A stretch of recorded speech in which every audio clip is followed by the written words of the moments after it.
Good morning from London. You are live from my headquarters, aka my living room slash office today. I had to move from the front room because I've got builders that are making a lot of noise today. You are on Frequencies, Don't Walk Alone. Let's talk about it. And today's topic is mental health awareness. It is obviously why we've created this group, and it is sort of my so-called business plan, which I've had to put together the other day, and I'm not sure if you've all read it, and I'm curious to hear what you all think about it. I have had some feedback from my friends, and I thank them for that. It is very important to give me any feedback that you can, either positive or negative, especially negative. I was just going to start with a quote from my so-called future book. I was getting sucked underneath all the 5 carpets, and the weight was unbearable. It was getting so heavy that it was not a metaphor anymore, but it was becoming a hyperbole. Quote from my future book. Like I said, stay tuned, and we'll explore that side of things a bit later.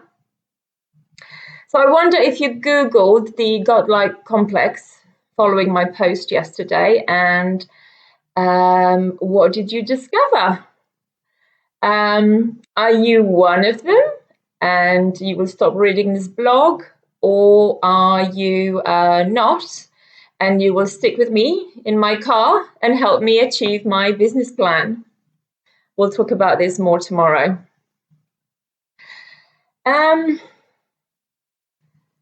Again, I will reiterate that I'm not vilifying Mayan on here, and please do not leave this group thinking that I'm attacking you. I'm merely just stating the obvious. It just so happens that more men suffer from the godlike complex than women, and it is easily understood because we are still living in a patriarch society, and that gives men the power. So what I have learned from the interviews that we have had in the past few weeks, and the tragic events that we have had to see that have happened, and what I've learned from all of them. From Harry and Meghan's interview, I've learned that anyone can suffer from mental health, even in a privileged position of power and status. Nobody is immune to the killer of the century. From Caroline Flack, Her Life and Death, I've learned that we are all just trying to make it. And we are all just trying to make it and be happy. That we can all achieve success and be liked for exactly who we are, and we should not try to change who we are for anything or anybody. That women want to prove themselves so much and be loved for who they are that they will sacrifice their own happiness to put a ring on it. From Roman Cairns' documentary about his friend and colleague who committed suicide, I've learned that mental health, it's so hard to see that regardless how close you think you are to a person, you will miss it. But can't we really see it, or do we choose to hide it under the carpet because we feel too uncomfortable to address it? The elephant in the room. And the person suffering from it will surely tuck it very deep under the carpet because of their sense of guilt and shame, and because they do not want to burden you or for you to feel that they are a toxic friend. If anything, the person suffering from the mental health will put 5 more carpets on top of it, on top of the carpet that they have hidden their disease under, for being ashamed of you and for being ashamed of the world to see it. But can we not see it? Look closely around you. Look at your family and your friends. Look into their eyes. What do you see? The eyes are the window into the soul. And whomever said that has seen into the other person's soul. It will not be easy to look closely into someone else's soul, and you might fear what you see, and you might run away. Or you might want to choose to stick around and really see what lies underneath and see if you could help in a way. When I have embarked on the journey of helping my friend, I did not understand these things, and I did not understand this, or what was I doing, or why was I doing it. Everyone kept asking me why you're doing this, you've got your own life to live, and so on.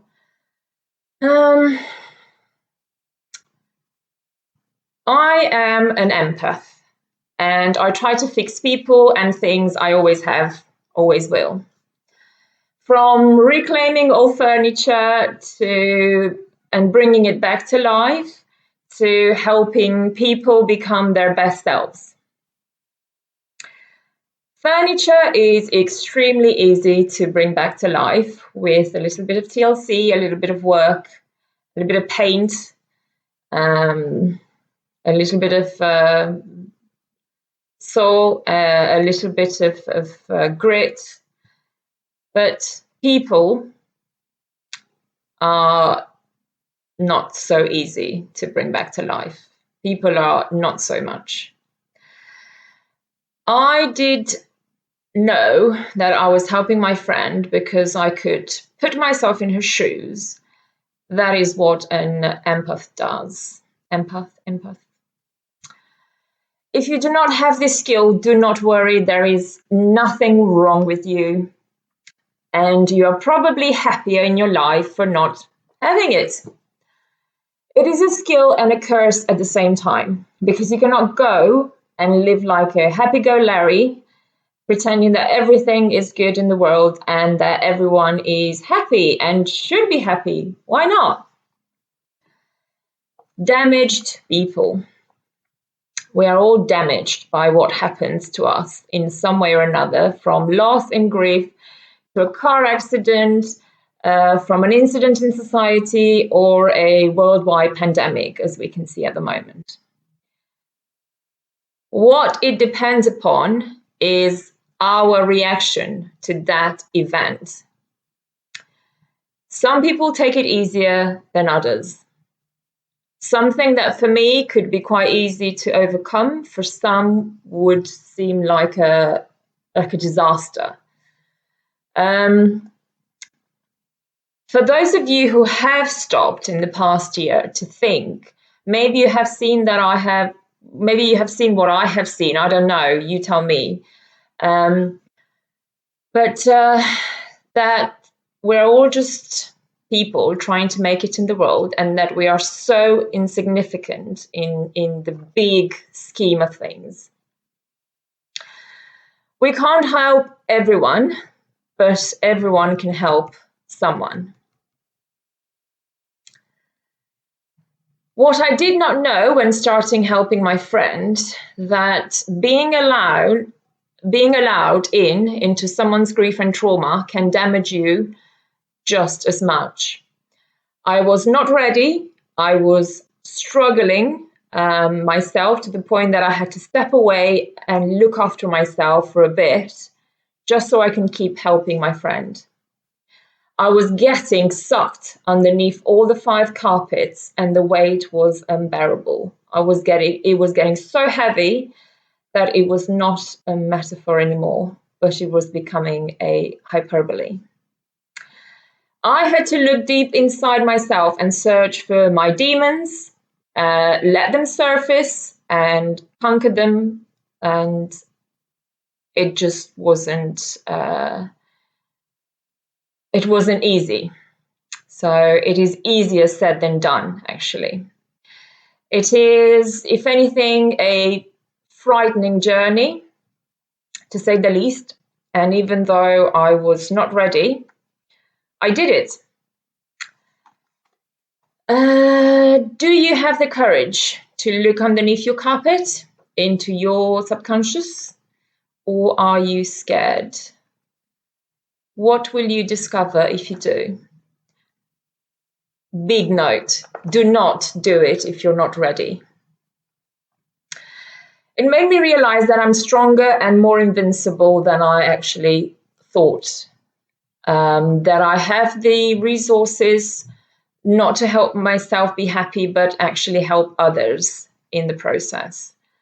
I wasn't God, I am not God, but I have a voice and I have the power to express my voice. Metaphor, meaning. A figure of speech in which a word or phrase is applied to an object or action to which it is not literally applicable. Hyperbole, meaning exaggerated statements or claims not meant to be taken literally. It is hard to understand if you have not been through it, but this is exactly what I got from the Roman Kemp documentary about his friend's suicide. Do not blame yourself if you cannot help your friend or family who are struggling. You are made on this planet to look after yourself primarily. That is your purpose on this earth. If you can help others in the process, that is a bonus, but not a requirement. I wonder if Roman Kemp had known about his friend's struggles and depression, would he have been able to help him? Or would he have felt more guilt for knowing about it and having been unable to do anything about it? He said that it would have taken him 3 minutes to run from his house to his friend's house, but his friend did not call him. He did not tell him that he needed him. He did not call him to ask for help. He did not want to be a burden to his friend and family, and somehow he thought that taking his own life would be better for his loved ones. Apparently, this is what a person who commits suicide goes through from the stories of the survivors of suicide. Their mind is just so detached from their bodies and from themselves that they strongly believe that the world will be a better place without them. But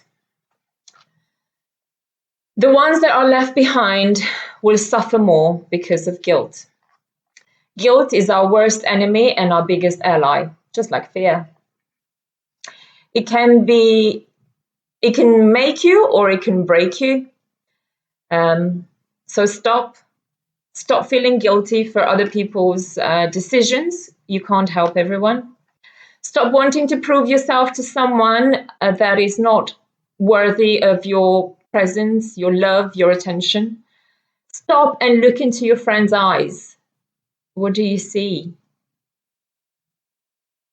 I am sure that if you dare look close enough, you will clock it.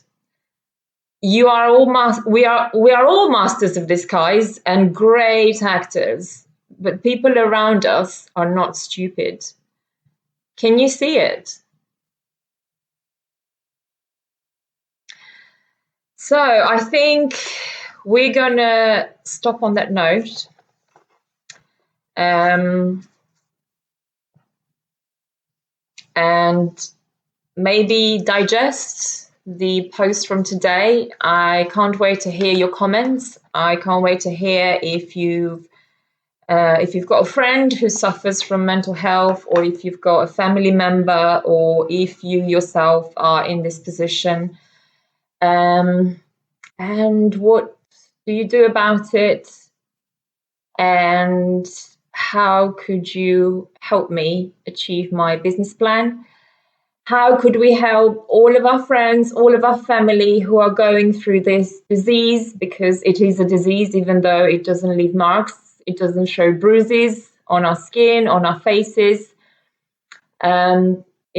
It's there, unfortunately, and it's affecting our society now more than ever.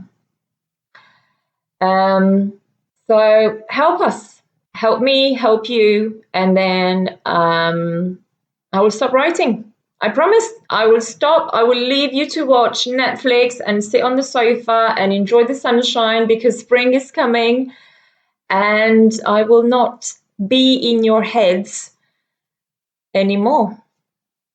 Thank you so much for watching. Wishing you a beautiful, beautiful day in the sunshine today, regardless of what you're doing. Happy weekend, everybody who's already started. And I hope you all stay well, stay safe, be kind to each other, look after each other, and just be yourselves. Love from London, Nora. Mwah.